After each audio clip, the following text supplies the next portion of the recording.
Ese lugar, se se coñece, pois, esa carretera, a marxen dereita hai un monte que é alto, vale? Entonces aí non hai forma de que un corpo sea escondido, pero pola marxen esquerda sí que hai un terraplén que poden ir polo monte. Entonces, ao chegar ao sitio onde eu a vin e fomos un poquinho máis abaixo, porque había como unha tajea que podía, casualmente podía ser que podía estar ali escondido o corpo, non?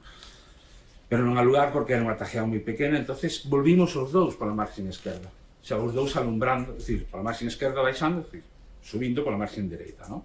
E xa os dous alumbrando cos focos con máis potencia, os dous alumbrando os focos. E cando chegamos ao sitio, de entrada hacia o monte, pois aí sí que me chama a atención porque ao baixar non enfocas ca luz esa entrada ao monte, pero ao subir sí que enfocas co foco, enfocas que hai unha entrada ao monte, unha maleza esmagada. A atención de ver aquilo esmagado é cando eu entro por intuición, por inercia, ou como dicilo, e nada, pois de noite o haz de luz dun foco, pois tes o haz principal e un halo grande.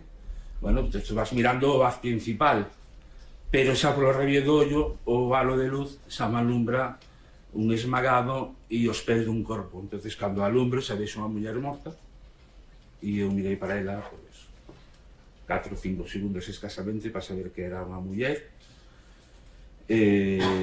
Estaba desnuda, de torso para arriba, da roupa tal, o